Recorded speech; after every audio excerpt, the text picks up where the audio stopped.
We start our study of inheritance with the fundamental concepts. We focus in particular on single inheritance. The other variant, multiple inheritance, will be for a bit later. To understand what inheritance is about, it's important to come back to the fundamental notion of class. A class is two things. It's a module and it's a type. This is a bit surprising because module and type are two quite different notions apparently. They serve different purposes. Module is more syntactic, type is more semantic. What I mean is that module means a part of the system which groups together a number of mechanisms, a number of functionalities of the system, which we can call services, which will appear in a particular part of the system, which makes them available to the rest of the software. Now, a type is something quite different. A type is the description in the program text of a set of values in object-oriented programming of a set of objects that are going to exist during execution. So we have the type integer to describe integer numbers, we have the type bus in traffic, and so on. So these are two quite different mechanisms in principle, module meaning a syntactical decomposition of the software text, now type meaning the description of a semantic notion, a set of objects that will exist at runtime.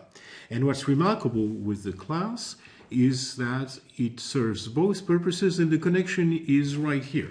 Viewed as a module, the class groups a set of services which we call features of the class. And what are these features? Well, they're exactly the operations applicable to the instances of the class viewed as a type. As a module, it has a set of features. As a type, it has a set of runtime instances.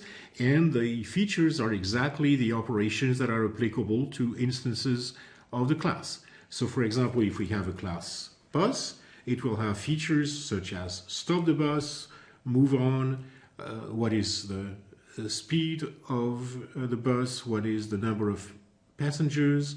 By the way, we have two kinds of feature here. Stop and move are one kind. Speed and passenger count are another kind. How do we call these two kinds? As you remember, we call them commands in the first case and queries in the second case. So that's typical of a class. As a module, class bus provides a number of mechanisms: stop, move, speed, passenger count. As a type, class bus describes a set of possible objects that may exist during execution, the instances of the class, and these objects, of course, will have the commands and queries described here applicable to them. And it's really the beauty of the class notion really at the center of object-oriented programming that it unifies these two concepts into one. And in this context, we can understand what inheritance is about.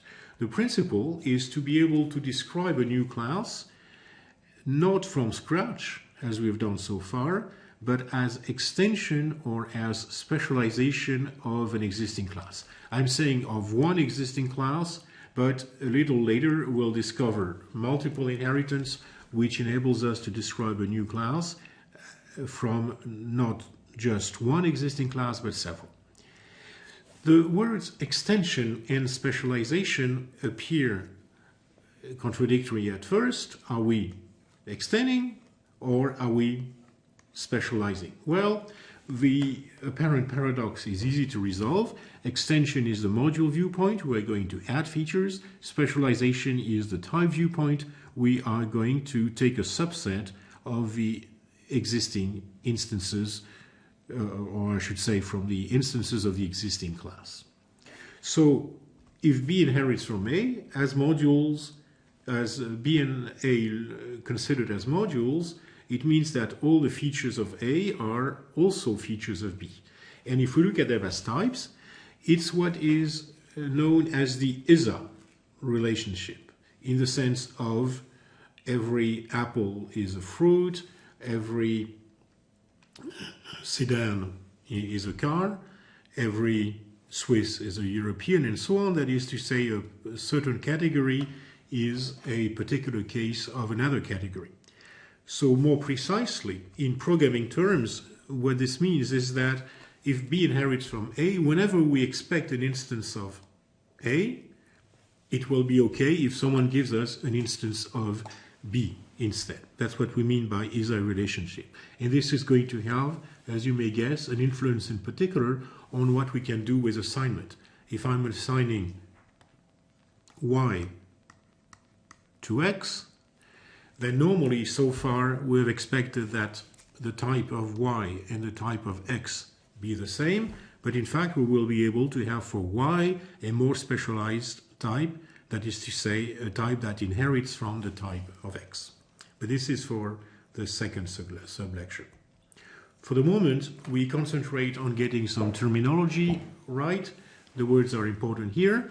You can also see the illustration of a typical inheritance hierarchy on the right. If B inherits from A,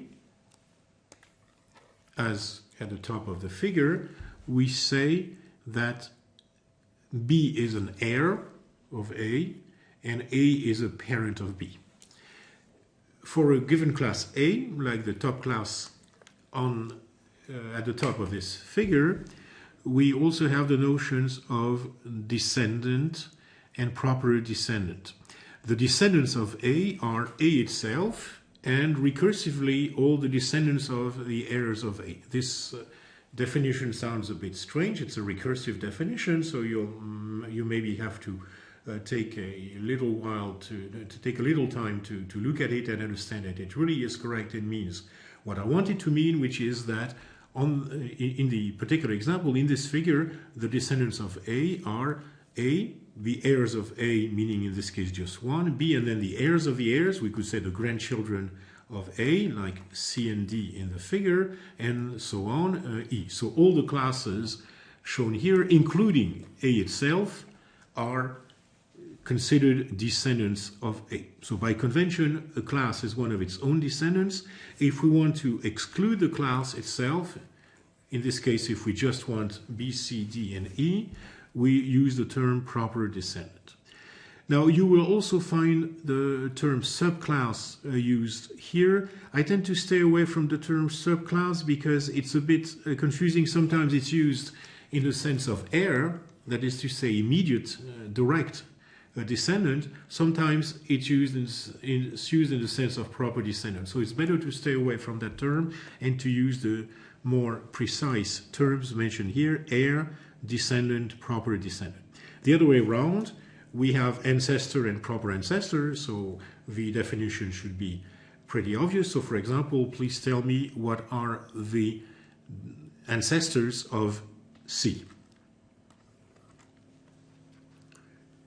The answer is, of course, that the ancestors of C in this particular inheritance hierarchy are C itself. Remember that the class is one of its own ancestors and descendants, and B and A. If we wanted to exclude C, we would say proper ancestor. These concepts also enable us to use the term instance more precisely and rigorously. So far, the problem did not arise because we had classes without inheritance, so we knew exactly what an instance was.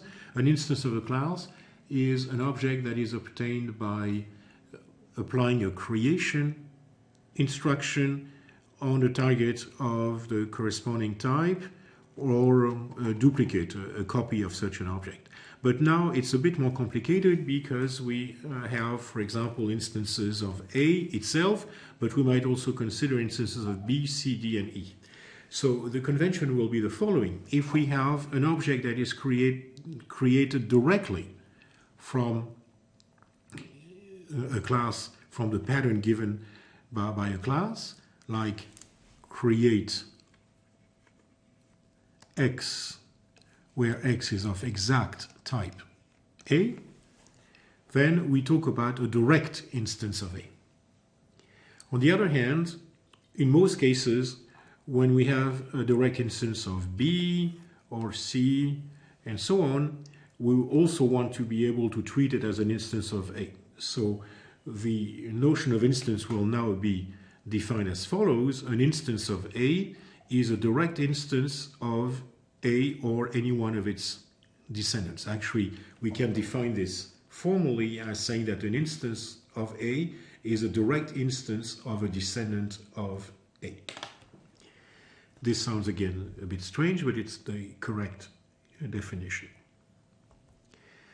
Here's a sample inheritance hierarchy. It comes from the traffic library and it gives you a good idea of why inheritance is a useful thing. In general, what is inheritance about? Well, we're dealing with complexity. When we write non-trivial software, we're dealing with models of quite complex systems, and we would soon be overwhelmed if we didn't have some structuring mechanism to look at all these abstractions and organize them properly.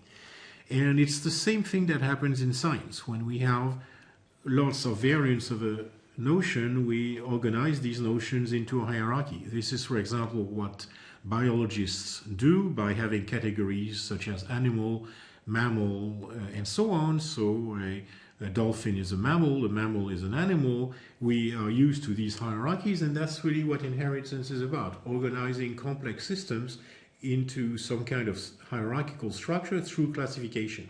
And that's exactly what we do here. We have the general notion in traffic of something called mobile, then a particular case of a mobile. There are others, of course. This is not all the inheritance hierarchy. There are things that are mobile and which are not a transport. Can you think of something that is mobile and not a transport and which would appear somewhere here in the inheritance hierarchy? Well, a person, a passenger, for example, is going to be considered mobile. He or she can move around, but clearly is not a transport. So here we are only showing part of the inheritance hierarchy, but we see that one particular case of a mobile is a transport. By transport, it's a short name, we mean means of transportation. An example of means of transportation is a public means of transportation, public transport. Another one is a taxi, and a particular case of public transport is a tour tram. So this is kind of a Zurich thing. But in Zurich, if you live in Zurich or come to Zurich, you will notice that every once in a while there are special marketing actions by the Zurich trams, and there's a tram which also serves, for example, as a restaurant and goes around town with music and food. So that's what a tour tram is. There are some symbols here which we haven't seen before, which are going to be part of our graphical conventions. The star, the asterisk here means deferred. We have two classes that are deferred. We're going to study deferred classes in detail later on. Let me just say what it means informally. A deferred class is a class that is not fully implemented. So some of its own features, like position and move, are declared, but they're not completely implemented. So this makes it possible to have abstract categories. And deferred classes are also sometimes called abstract classes. A class that is not deferred is said to be effective. So that's exactly what it means, the reverse of deferred, and it will be represented by a plus. In fact, when we don't write anything, like here for taxi, it means by default effective. Most classes are effective. And we define, well, we're going in the next lecture to study redefinition, but what it means is that, for example, here we already had a feature, an implementation for a feature move in public transport as well as taxi, but here tour tram inherits from public transport, and we are going to provide a new implementation at the level of tour tram which overrides or redefines the inherited implementation from public transport. What you see here is the convention that we take to represent classes in an inheritance hierarchy with their features. We write some of the feature names next to the class name, although it's not applied in this particular picture. Sometimes we have the commands on the left and the queries on the right, but here we don't apply this particular convention. So this is typical of how we would organize an inheritance hierarchy. Here are some examples of features, in addition to the examples from the previous slide. Just to make the ideas clear. In mobile, we could have a command move, which says show the position of a mobile object dt seconds or rather milliseconds later. Line, well, in transportation you usually have lines like train lines, airplane lines, tram lines, and so on. Then when you have a means of public transport, like for example a tram, well, the tram stops at a tram stop and a number n of passengers move in, that's load. And for a tour tram, well, the tour certainly has a name, which is a string. Now we look at how this is going to be expressed at the level of the programming language. How do we actually make a class like transport inherit from another, in this case mobile? It's very simple. We just use the keyword inherit. In this case, class transport inherit mobile, and in the same way, public transport inherit transport, tour tram inherit public transport. And when we study multiple inheritance, we will see how to list several classes in that case, in that particular place. But here we just, in each case, have just one parent. Now, in terms of features, what this means is that all the features of class mobile are going to be applicable to transport. So it's like as if we had copied all the feature declarations from mobile and put them into the feature class of transport, and so on. All the features of transport are also applicable to public transport, which means that since the features of transport also include the features of mobile, well, in class public transport, we have the features of transport and the features of mobile. And at the level of tram, we have all the features of all the ancestors, the proper ancestors, meaning public transport, transport, and mobile. So when you inherit from a class, you inherit all of its features. It's actually not the only thing that a class inherits from its proper ancestors. We will see in a forthcoming lecture that classes also inherit the invariant properties. Now let's look at what we can do with the features of the respective classes. So let's assume some entities, M of type mobile, T of type transport, P of type public transport, and TT of type tour tram, so the names of the entities are mnemonic. So all the feature calls that are written on this slide are valid, meaning they will compile and they will have a defined effect at runtime. M.move, that works. You will remember that move is deferred, meaning it doesn't have any implementation. So actually M.move is only going to work under certain circumstances that we will see in one of the next lectures. It only works with polymorphism. So it's completely valid, but to understand exactly what it means, we will need to wait a little bit. At the moment, we're just looking at the validity of feature calls, meaning whether they make sense or not. In other words, whether the compiler will accept them or not. T.load, that also works, since T is of type transport and load is a feature declared in class transport. Then P.line, P of type public transport, so there's no problem here. TT.name, no problem. TT.move. Now this also works normally, and move is redefined at the level of class 2 or tram. So the version that we're going to use is this version here, the version from 2 or tram, not the version inherited from public transport, which actually doesn't exist anymore in 2 or tram since it's overridden by the version from public transport. Then TT.line, no problem. Well, this is already a bit more sophisticated, of course, because in tour tram we don't see a feature line. But remember, the class tour tram inherits from public transport, and so every feature that is a feature of public transport is also a feature of tour tram. So line comes from public transport, and as a result, it is also a feature of tour tram, and TT.line is perfectly valid. TT.name, of course, there is no particular problem here, since name is a feature of class TourTram. So you have a pretty good idea now of what is valid. On the other hand, there are also feature calls that would not be valid. So for example, if I write m of type mobile dot name, well, try that if you like.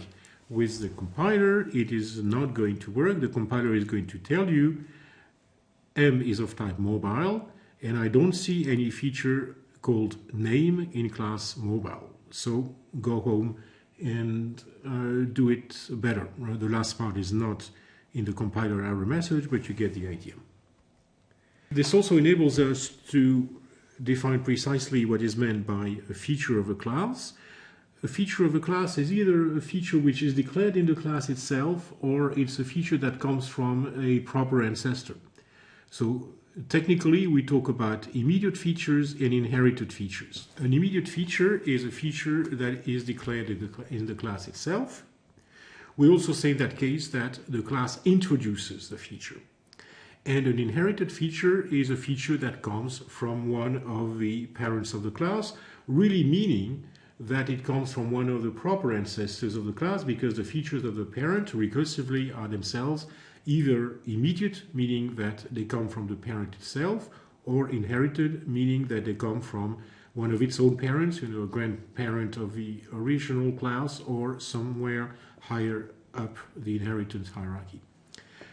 This concludes the first part of our discussion of inheritance, and what we've seen is that inheritance can serve as a powerful mechanism to organize our classes, even a complex system of classes, and it provides us with two complementary mechanisms. It's a form of module reuse, where we can not just reuse an existing class, but at the same time extend it. That is very interesting, this ability that we have in software to reuse and extend at the same time. You cannot do this in other fields. If you reuse a kind of brick in construction engineering, you cannot change it as you reuse it. The design is there and it's fixed. If you reuse a chip design in a manufactured chip in hardware engineering, well, you can only use the chip as it has been produced. In software, we can reuse and extend at the same time thanks to inheritance. And then the second view of inheritance is that it helps us specialize types. So we saw that a TourTram is a special case of a tram is a special case of a public transport, and so on. So we specialize types. We saw that in inheriting from classes, we inherit their features.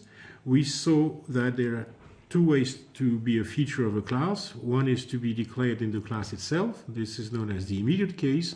And we also have the inherited case. And we have also seen the basic inheritance terminology, which will be again very useful in the subsequent lectures that go further into the study of this really rich and powerful notion of inheritance.